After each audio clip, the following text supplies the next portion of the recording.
Olá, queridos amigos da Novo Tempo, sejam todos bem-vindos ao programa Bíblia Fácil, o seu programa semanal de estudo da Bíblia.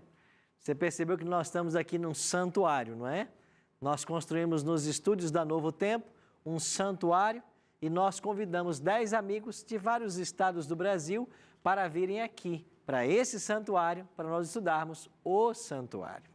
Nós estamos aqui no pátio do santuário, aqui eu tenho a pia com água, aqui eu tenho o altar de holocausto e nós estamos aqui no meio desse evangelho em símbolos.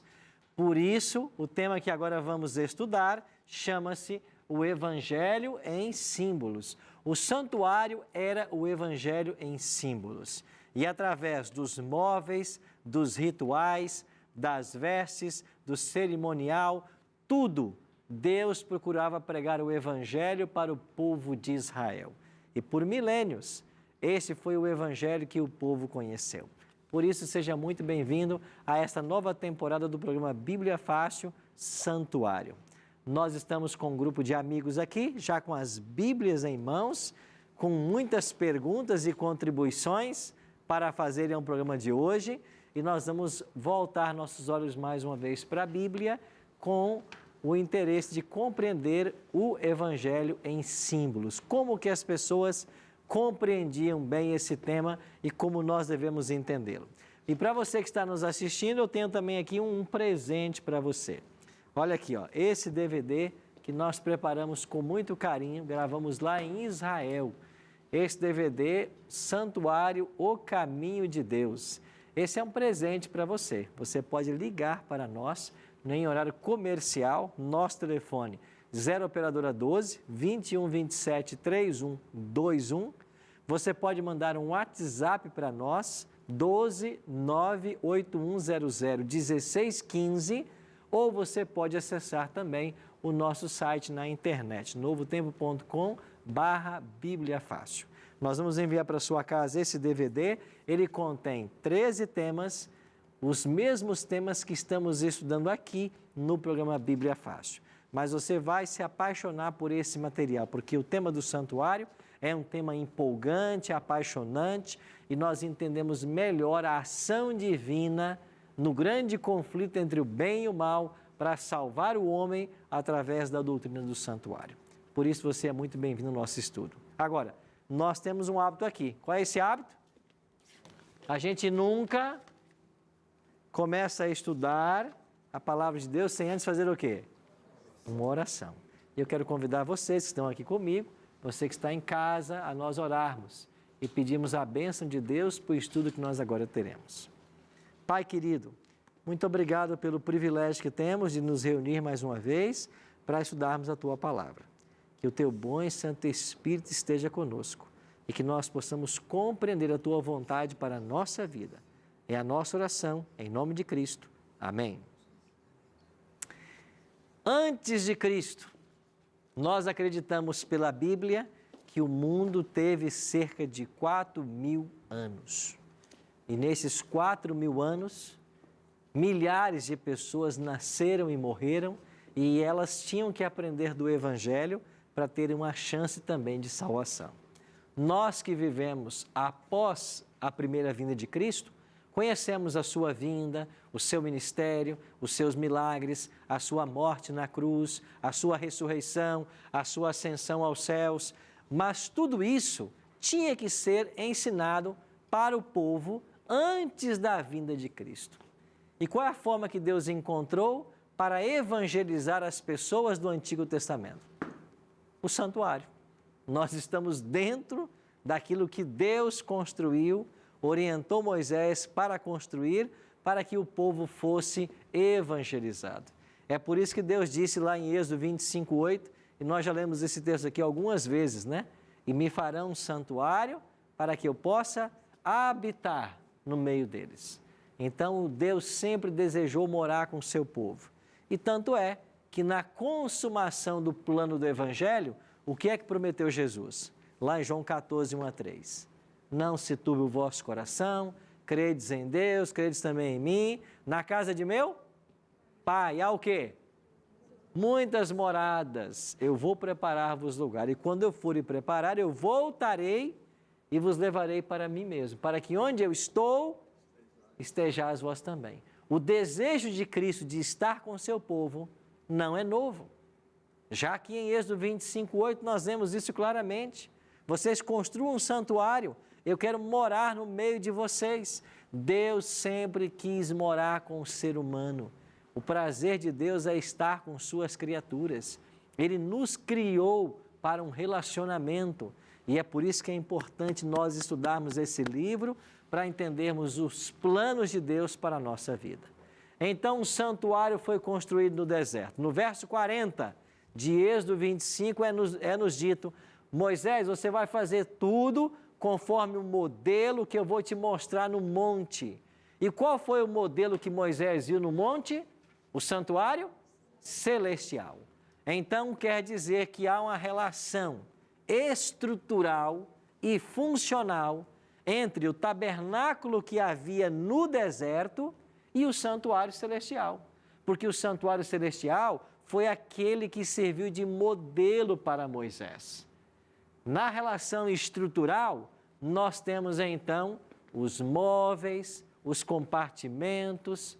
Na relação funcional, nós temos a oferta, o animal que era trazido aqui para ser morto e queimado sobre o altar de holocausto. Nós temos o papel do sacerdote que atuava no santo, o papel do sumo sacerdote atuando no santíssimo. Isto tudo apontava para uma realidade superior, ou seja, em algum momento, no céu, no santuário celestial, estas coisas deveriam acontecer. Então, se ensinava aqui na terra uma realidade celestial. É por isso que Hebreus fala que o santuário terrestre, os seus cerimoniais e festas, eram a sombra das coisas futuras. Ainda viria a acontecer aquilo que aqui estava sendo preconizado.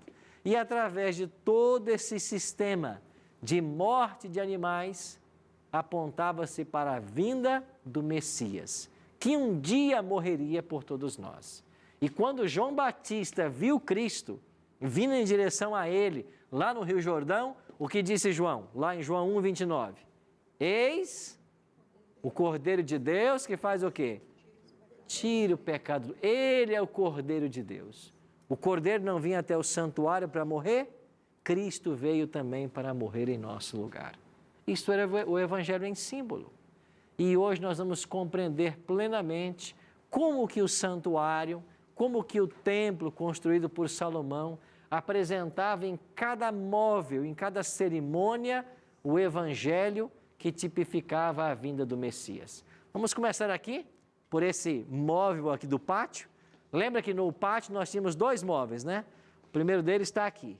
Era uma pia com água. E eu já expliquei que esta pia era usada pelo sacerdote e pelo sumo sacerdote. Eles se lavavam aqui antes de oficiar no altar de holocausto ou sacrifício, ou mesmo antes de entrar para o santo. Então, esta pia falava de purificação. Mas tudo aqui era o Evangelho em símbolos. Então, o que representava esta pia? Olha o que disse Jesus em João 7,37. No último dia, o grande dia da festa, levantou-se Jesus e exclamou: se alguém tem sede, venha a mim e faça o quê? Beba.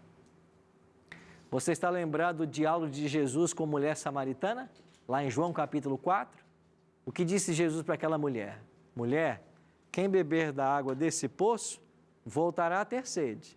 Mas aquele que beber da água que eu lhe der, jamais terá sede.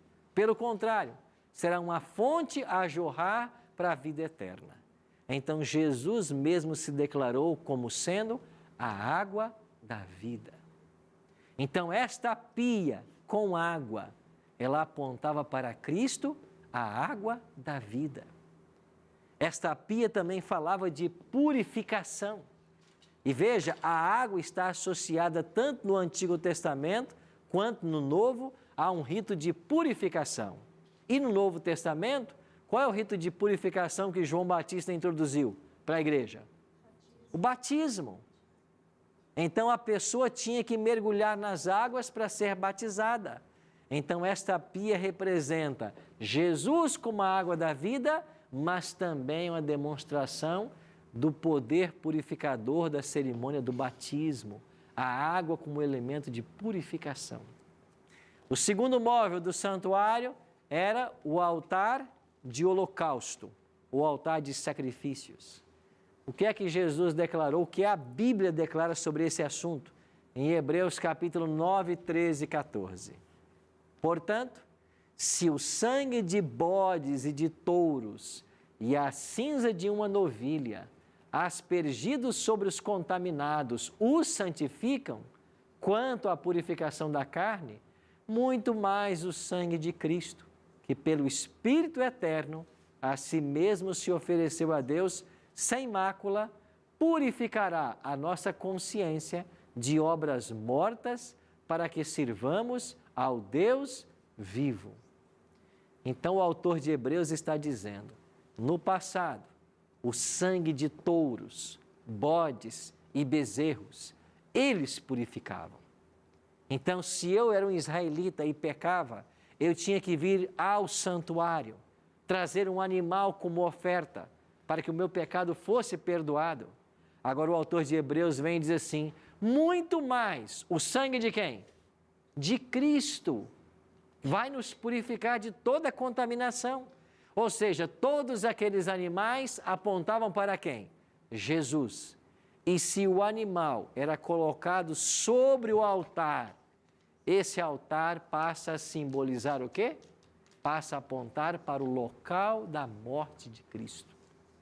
E assim como o animal morria sobre o altar, Jesus morreu sobre o Calvário. Um outro texto que nos ajuda a entendermos isso, Cristo, quando estava lá no Calvário, e quando ele morre, ele brada, está consumado.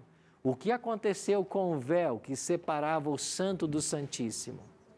Rasgou-se de alto a baixo, significando que o verdadeiro sacrifício havia sido feito no Calvário. E que horas Jesus foi crucificado? Crucificado, que horas ele foi? 9 da manhã. Que hora ele morreu? 3 da tarde. A Bíblia diz isso claramente. Ele passou 6 horas na cruz. Agora, por que é que Jesus foi crucificado às 9 da manhã? Porque às 9 da manhã é quando morreu o primeiro cordeirinho aqui no pátio do santuário. Sacrifício matutino. Por que é que Jesus morreu 3 da tarde? Porque às 3 da tarde era quando morreu o segundo cordeiro aqui. O sacrifício vespertino. Então, todo dia no santuário morriam 2 cordeiros. Um 9 da manhã e um 3 da tarde. Esses cordeiros não era nenhum pecador que trazia. Era o próprio santuário quem tinha que prover esses 2 cordeiros todo dia. E por que que 2 cordeiros morriam às 9 da manhã e 3 da tarde no santuário? 2 situações. Primeiro, as pessoas em Israel que eram pobres, elas pecavam e ela não tinha o animal que a lei pedia que deveria ser levado até o santuário. Então, se ela não tinha condições financeiras de levar um animal até o santuário, ela na hora do sacrifício matutino ou vespertino, ela se voltava para o santuário e ela confiava que aquele cordeiro que aqui estava morrendo iria pagar o seu pecado. Então o santuário, o próprio santuário, provinha 2 cordeiros por dia. Primeiro, para as pessoas pobres, que não tinham condições de oferecer o animal. Segundo, para qualquer israelita que estivesse longe de Jerusalém ou longe do tabernáculo e não pudesse vir aqui trazer a sua oferta. Você entende agora por que Daniel, lá em Babilônia, quando ia orar, ele orava com o rosto voltado para Jerusalém? Você entendeu por quê? Porque ele orava na hora do sacrifício lá em Jerusalém. E ele confiava que mesmo ele, não podendo estar lá no santuário para oferecer o seu animal, lá morreria um animal por ele. Então esses 2 cordeiros atendiam essas 2 demandas. Pessoas pobres e israelitas que estavam distantes e não podiam vir aqui para oferecer o seu sacrifício por causa do seu pecado. Então, o altar de holocaustos apontava para o Calvário. Agora, deixando o pátio e entrando no santo, dentro do santuário, você tinha 3 móveis. À direita, a mesa com os pães da proposição, à frente, um altar de incenso e à esquerda, um candelabro com 7 lâmpadas. O que representavam esses móveis? Primeiro, a mesa dos pães. Olha o que Jesus disse em João 6,35. Declarou-lhes, pois, Jesus: eu sou o quê? O pão da vida. O que vem a mim jamais terá fome, e o que crê em mim jamais terá sede. Eu sou o pão da vida. Lembra que em cima da mesa você tinha 12 pães? Esses 12 pães, cada pão representava uma tribo. Este é o primeiro simbolismo. Segundo simbolismo, Jesus é o pão da vida. E este pão estava colocado ali todo sábado. No dia de sábado, o sacerdote entrava ali e trocava os pães. Então os pães ficavam uma semana e todo sábado o pão era trocado. Então este pão que passava a semana, os 12 apontavam para as tribos, mas também apontavam para Jesus como o pão da vida. Quando Jesus, aqui em João 6, faz esse discurso e diz assim: eu sou o pão da vida, o que é que existe por trás do discurso de Cristo? É toda essa teologia do santuário que eles conheciam. Mas espera aí, o Senhor é o pão? Mas qual pão? O pão do santuário? O pão que os sacerdotes apenas podiam comer? O Senhor é esse pão? Eles entendiam a linguagem que Jesus estava usando, porque essa era a cultura deles. Eles entendiam os símbolos. Doutora Cristiane? Na época do Evangelho por símbolo, Jesus já estava adulto. Em qual época? Na época do Evangelho por símbolos, Jesus já estava adulto. Sim, ele veio para cumprir todo esse simbolismo que o santuário pregava. E o simbolismo foi praticado enquanto ele provavelmente estava criança. Claro. Não é isso? Inclusive na vida adulta ele mesmo praticou, né? Sim. Ele mesmo celebrou a Páscoa, não é isso? Com os discípulos. Então ele sabia que ele ia ser sacrificado. Ele sabia. Não era suficiente sacrificar dois animais. Não. Porque todos os animais que morriam no santuário apontavam para ele. Então, quando ele veio, olha para o Evangelho de João. Jesus foi batizado. E qual foi o primeiro milagre que Jesus realizou? Transformou a água em vinho. Primeiro milagre. Quando ele fez isso, Maria foi quem intercedeu pelos noivos, né? O que disse Jesus para sua mãe? Mulher, ainda não é chegada a minha hora. No Evangelho de João, Jesus tem uma hora. Então, poderíamos dizer que os animais estavam sendo sacrificados porque ele estava sendo preparado? Claro. Eles não tinham poder em si, nenhum animal tinha poder em si, mas ele apontava para aquele que tem o poder. E se Cristo não morresse na cruz do Calvário, de que teria adiantado todos aqueles milhares de animais sacrificados? Nada, porque eles não têm poder para salvar. Era apenas uma demonstração da obra que o Messias viria fazer. Então, tudo no santuário, a oferta, o sacerdote, o sumo sacerdote, os móveis, tudo apontava para Cristo. Por isso estamos chamando desse estudo o Evangelho em símbolos. Pastor? Sim, doutor. Fala-se que os judeus atuais, eles têm um templo preparado para recolocar no lugar onde era o antigo templo, e que inclusive voltaria a sacrificar. O que é que significaria isso? Eles continuam no Antigo Testamento? Em qualquer lugar do mundo que houver uma tentativa de se ter um santuário para voltar um tipo de sistema sacrificial, é descrer da história cristã que apresenta um Cristo que já veio. Então, ele já veio. Ele é o cumprimento exato de todas as profecias do Antigo Testamento. É por isso que você tem os eventos como a morte de Cristo, o rasgar do véu. Tudo foi um simbolismo que foi se completando. Então, seria um retrocesso e uma negação da primeira vinda de Cristo, da sua messianidade, se eu começar agora a sacrificar. E não há na Bíblia nenhuma autorização para isso. Até porque nós vamos entrar mais para frente bastante no livro de Hebreus. E qual é a finalidade do livro de Hebreus? O livro de Hebreus, como o termo já diz, foi escrito para os hebreus. E o que queria o autor de Hebreus com esse livro?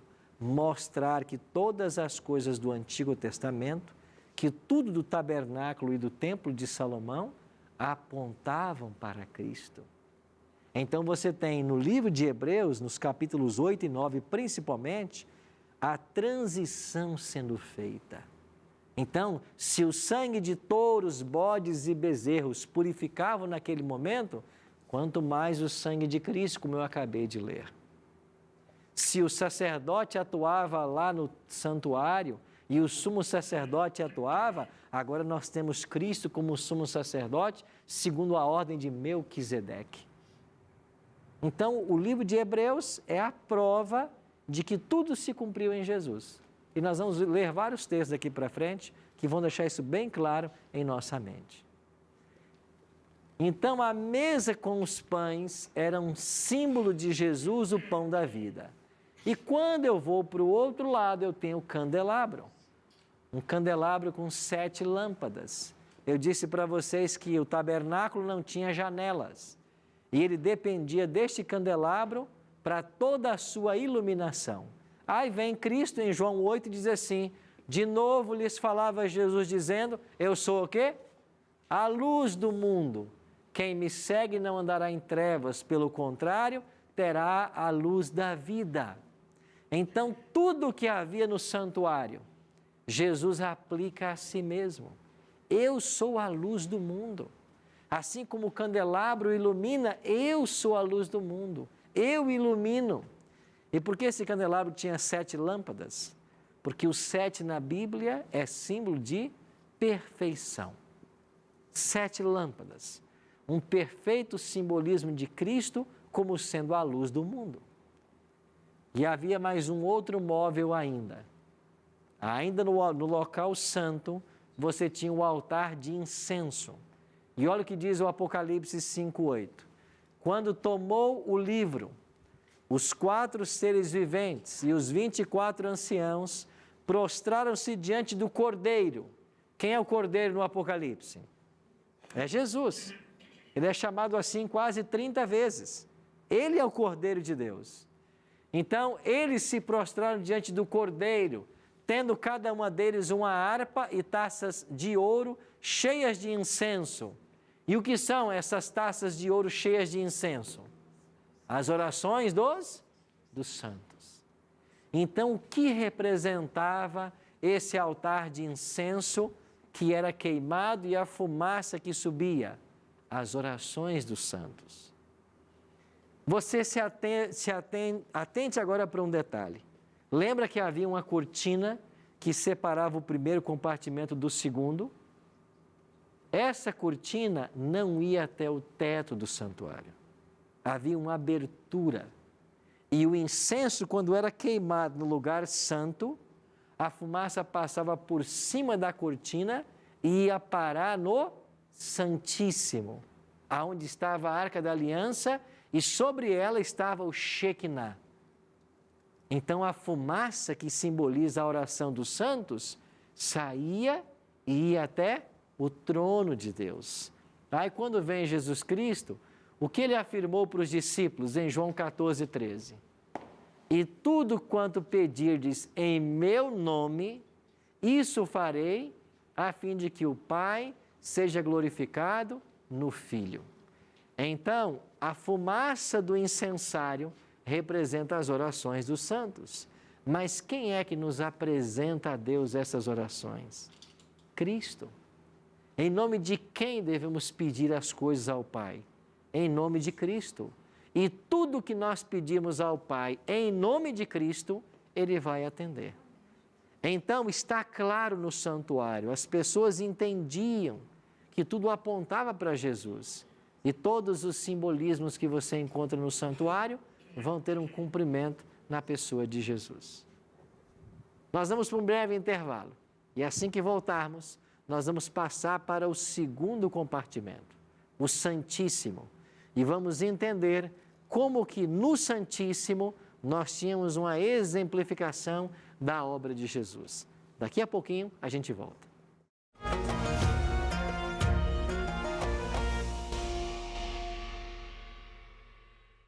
Jonalito Ferreira da Silva, sou casado com Adriana Sena da Silva, há 27 anos. Temos 2 filhos, Pablo e Lívia. Sou médico, oftalmologista, trabalho na clínica de óleo em Simões Filho, o Mestre, sou diretor técnico. E eu tive o privilégio de conhecer Novo Tempo por telefone, né? Por iPhone, internet. Eu fiquei até surpreso, porque eu não conhecia, comecei a ver, gostei. Aí comecei a assistir sempre o vídeo do pastor, né? Arilton Oliveira. Eu assisti a alguns, mas o que me identificou mais foi Bíblia Fácil, Novo Tempo. Nem todo mundo entende a Bíblia, né? É muito difícil, principalmente quem está começando. E a Bíblia Fácil facilita isso, a gente tem mais facilidade, né? Tem mais praticidade com a Bíblia, aí fica mais fácil entender. Eu acho fantástico, muito bom. Meu nome é Adriana Sena da Silva, eu sou casada com Jonalito Ferreira da Silva, sou pedagoga, tenho 2 filhos, Pablo Sena e Lívia Sena. Conheci a Bíblia Fácil através do meu esposo, ele começou a assistir, me mostrou, me empolguei. A importância do programa é despertar Deus, aprofundar nas Escrituras e conhecer mais sobre a palavra. Minha vida espiritual mudou bastante depois da Bíblia Fácil. Eu me aprofundei mais nas Escrituras e estou mais próxima de Deus.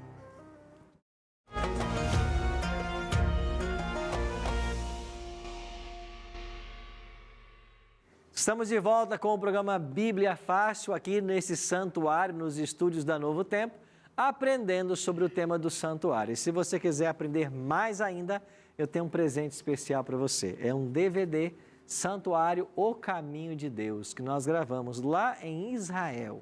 São 13 temas de 12 minutos a 14 cada um, que vão te ensinar muitas verdades a respeito do santuário. Esse DVD é um presente da Novo Tempo para você. Você pode pedir agora através do nosso telefone 0 operadora 12 21 27 31 21. Você pode mandar uma mensagem para o WhatsApp aqui da Escola Bíblica 129 8100 1615, ou você pode acessar o nosso site novotempo.com/Bíblia Fácil e fazer a solicitação do seu DVD Santuário, O Caminho de Deus. É um presente da Novo Tempo para você. Nós vamos mandar para a sua casa pelos correios e você não paga nada por isso. Peça o seu agora, está bem? Quando terminamos o primeiro bloco, estávamos falando a respeito de todos os móveis do santuário, que eles apontavam para uma realidade superior, apontavam para Jesus Cristo. E nós tínhamos uma pergunta aqui da Simone, não é isso? Simone. Pastor, não sei se é uma pergunta ou se é uma Uma contribuição. A gente percebe que as pessoas praticam alguns rituais hoje, como sacrifícios, e eu não vou citar o nome aqui, queimar incenso, né? E, na verdade, então, seria esse pessoal está trazendo essas práticas sem atribuir os valores reais e dando até outros valores, desvirtuando completamente. E o que eu percebo é que isso se ensina abertamente, sem explicar as origens e a origem correta. E a população, vamos dizer assim, a humanidade fica sem saber de onde surgiram essas práticas, porque não se ensina na escola a história do povo hebreu, onde tudo começou, né? Eu não sei se é uma pergunta... É muito boa a sua colocação, por dois motivos. Primeiro, que estudar a história do povo hebreu é estudar as nossas raízes cristãs, porque o povo hebreu é o povo a quem Deus escolheu para a manutenção dos oráculos sagrados, né? Era um povo monoteísta. Deus escolheu esse povo para que fosse seu representante. Então, nós temos muito a aprender. O segundo ponto é isso mesmo. O que está havendo hoje é um retrocesso de certos simbolismos, emblemas da Bíblia, do Antigo Testamento, que não tem nenhuma função moderna para os cristãos, que teve o seu cumprimento lá no passado, mas está se buscando isso para se dar uma nova religiosidade. E as pessoas estão sendo iludidas, porque eu tenho que ter na Bíblia a orientação de tudo que eu devo fazer. Eu não devo acordar e dizer, eu vou começar a ensinar hoje isso na igreja, eu vou começar a falar que tem que fazer assim, assado. Não, eu tenho que respeitar a Bíblia. O que a Bíblia diz que eu tenho que fazer? O que a Bíblia ensina que é correto fazer? Que cerimônia eu devo praticar ou não praticar? É isso que eu tenho que saber. Porque se eu deixar a critério, a mercê da mentalidade humana, o que não falta por aí é criatividade. É por isso que você vê por aí gente queimando incenso, gente orando para que a água seja abençoada, gente orando para que o azeite seja abençoado, esse azeite vai mudar a sua vida, vai o quê? Aonde está isso na Bíblia? Quem disse que se eu botar um copo de água em cima da minha TV e fizer uma oração, a água vai ficar abençoada? Aonde está isso na Bíblia? Que costume é esse? Quem diz que isso tem que ser praticado hoje? Então, o que tem que ser praticado, ninguém ensina, e o que não tem, fica se inventando para as pessoas tentarem materializar a fé. Porque é isso que se busca hoje, é a materialização da fé. Compra essa caneta aqui, que tudo que você assinar com ela agora vai ser abençoado. Peraí, haja paciência para acreditar nos negócios desses, né? Minha querida irmã. Eu estou vendo Doutora assim... Gal. eu estou vendo assim claramente, né, que Deus, desde quando escolheu Abraão, né, todo o processo do caminho do povo de Deus, Ele pensou numa coisa só, nesse contato dele conosco, nesse amor incondicional, infinito, né, para que a gente também pudesse viver isso. Claro. É isso. E veja como ele queria impressionar, né? Você imagina você ter que trazer um animal, pegar do seu rebanho um cordeirinho de 1 ano, inocente, e ter que matar esse animal. Aí a lição era clara, você pecou, você tinha que morrer, mas você não vai morrer porque esse animal morreu no seu lugar. Agora esse animal, ele aponta para alguém que vai vir morrer. Dando sempre essa condição de perdão, né? Sempre havia condição. E Deus procurava com todos esses simbolismos, com todas as festas. Por falar em festa, semana que vem vamos começar a estudar as festas de Israel. O povo israelita era um povo festeiro, gostava de festa. Quero agradecer por tanto amor. Amém por isso. Louvado seja Deus por esse grande amor.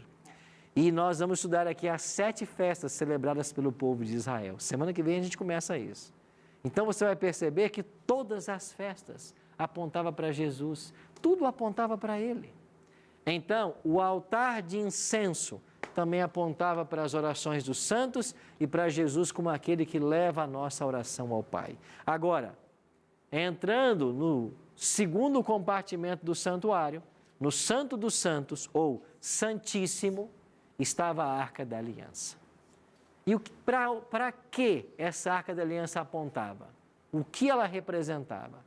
Olha o que diz Êxodo 25, 22. Ali virei a ti, e de cima do propiciatório, do meio dos 2 querubins que estão sobre a arca do testemunho, falarei contigo acerca de tudo o que eu te ordenar para os filhos de Israel. Mais uma vez, está lembrado da expressão Shekinah? Era a glória de Deus que repousava em cima do propiciatório. Então, vamos gravar algumas expressões. A Arca da Aliança era uma caixa de madeira de acácia revestida de ouro. Em cima dela haviam 2 querubins de ouro. E cobrindo a caixa havia uma tampa toda de ouro. E essa tampa era chamada de propiciatório. Aí Deus está dizendo: Moisés, eu estarei entre os querubins acima do propiciatório. Eu vou estar acima da tampa da arca, entre os querubins, e dali eu vou falar com você. Então, Shekinah era a glória da presença de Deus manifestada em cima do propiciatório. Agora, o que representa então a Arca da Aliança? O trono de Deus. E como que a arca apontava para Cristo? É simples. Basta a gente ler mais um verso. Romanos 3, 25.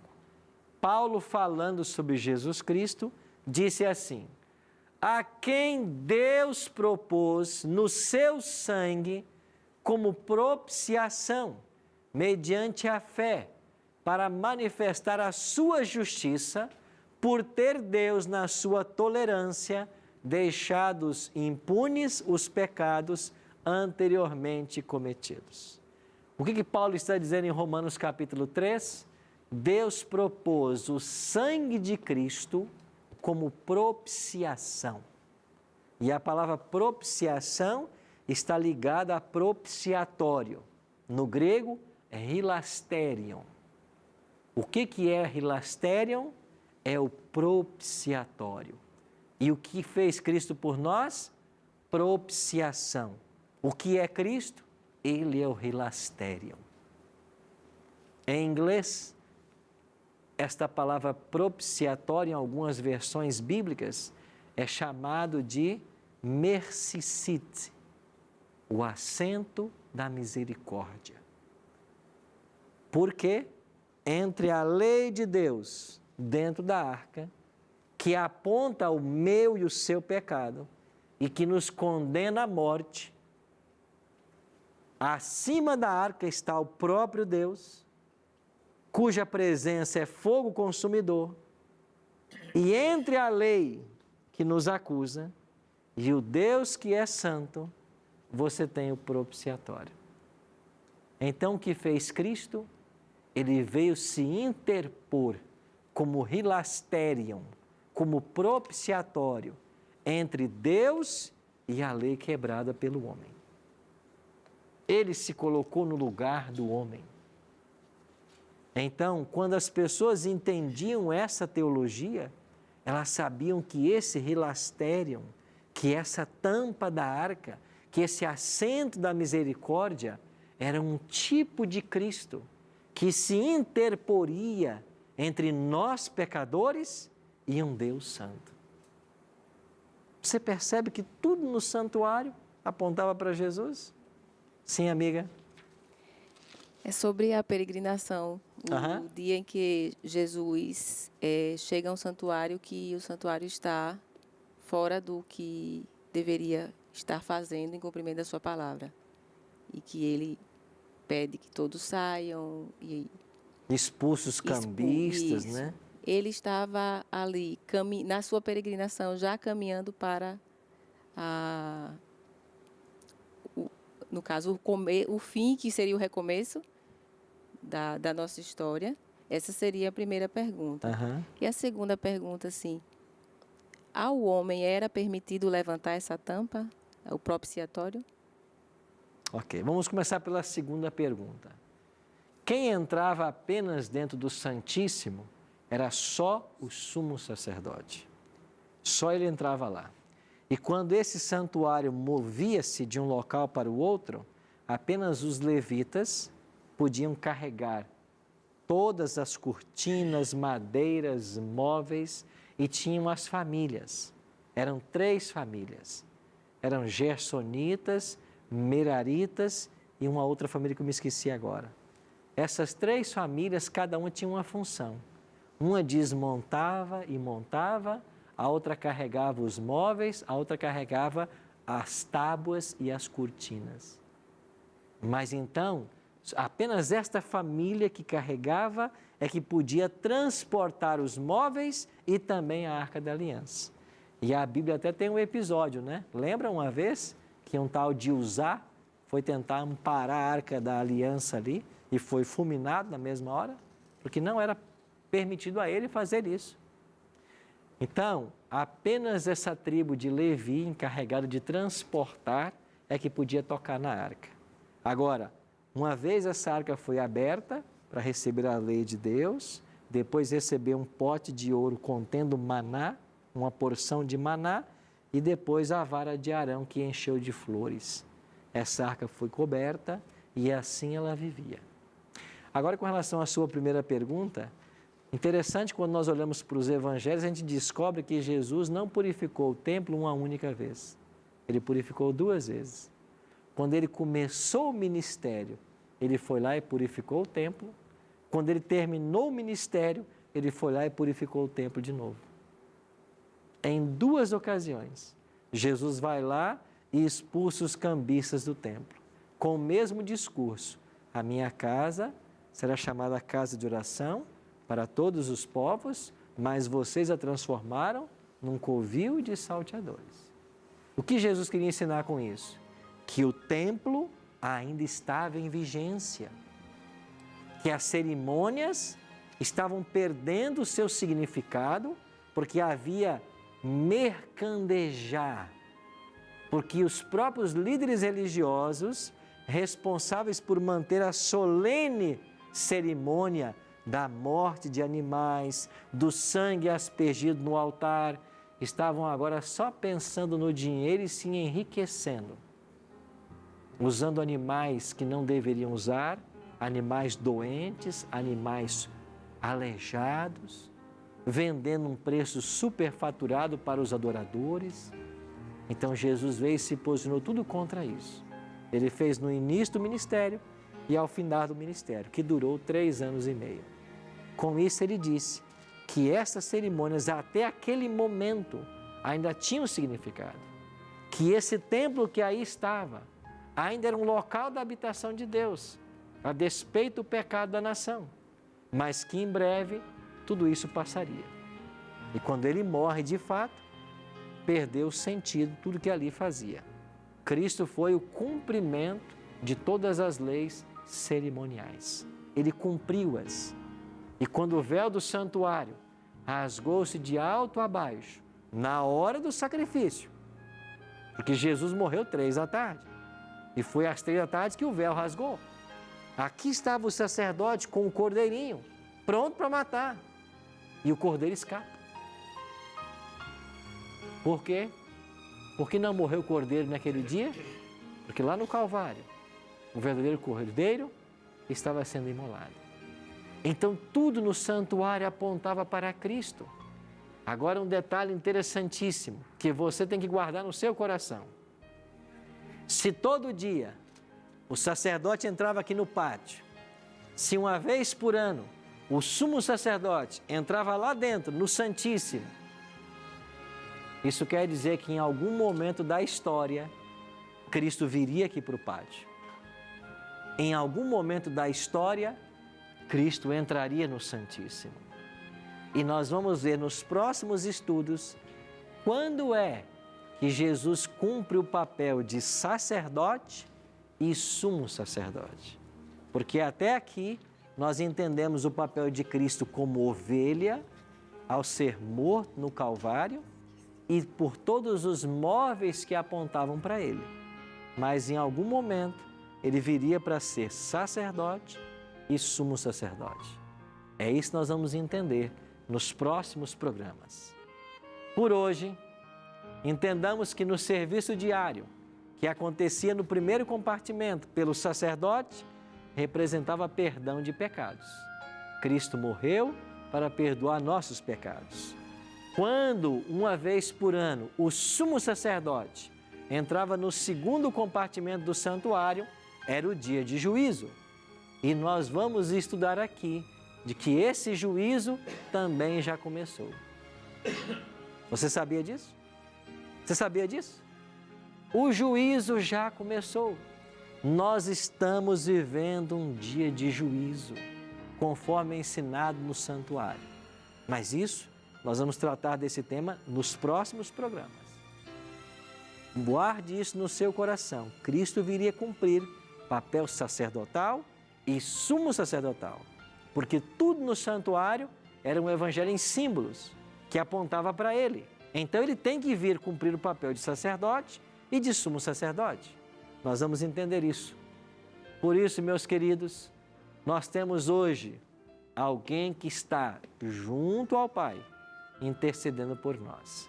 Ele exerce uma função de sacerdote, está intercedendo por nós, mas também exerce uma função de juiz. E já começou o juízo, como nós veremos mais à frente. E eu e você podemos confiar nesse Cristo que deu sua vida por nós, para que nós tivéssemos mais uma vez o direito à vida eterna e nós pudéssemos nos apossar da bênção que Deus preparou para todos nós. Melissa Barcelos vai cantar hoje para nós Há um Intercessor. Você pode se apegar ao homem do Calvário, esse Cristo que morreu na cruz por mim e por você. Não pode haver amor maior do que alguém entregar sua própria vida por um desconhecido, por um inimigo. E nós estávamos inimigos de Deus em nossos pecados. Mas aprouve ao coração de Deus. Deus desejou salvar a todos. Por isso enviou o seu Filho. E Ele hoje é o nosso intercessor. Pense nessa música. Abra o seu coração à influência do Espírito de Deus e deixe que Ele mude em você tudo que precisa ser mudado.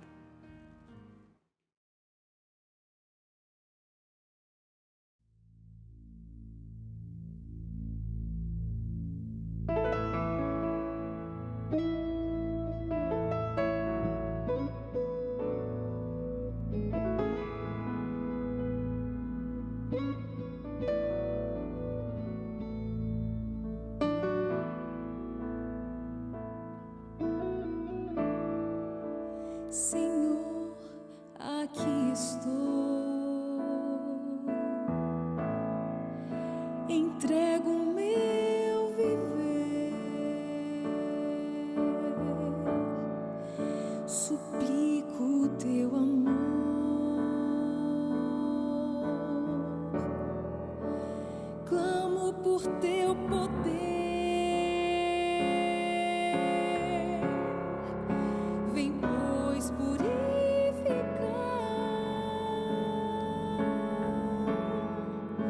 Meu ser, meu coração, eu quero te louvar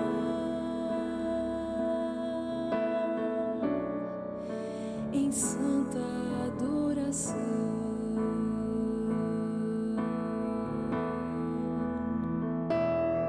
À direita de Deus Pai, há um só intercessor, sumo sacerdote, santo mediador, com as suas mãos feridas, suas marcas de amor, do santuário intercede por cada pecador.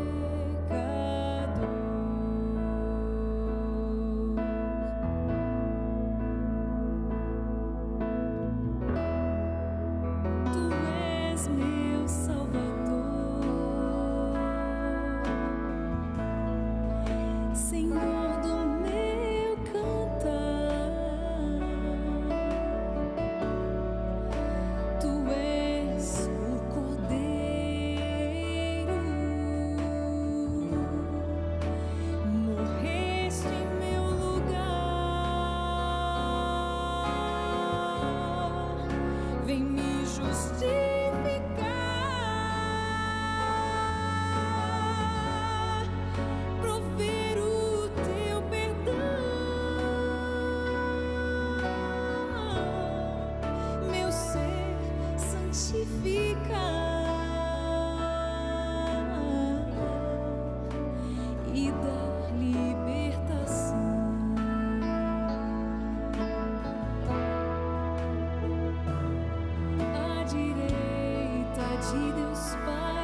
Obrigado, Melissa. Nós temos sim um intercessor junto ao Pai, lá no santuário.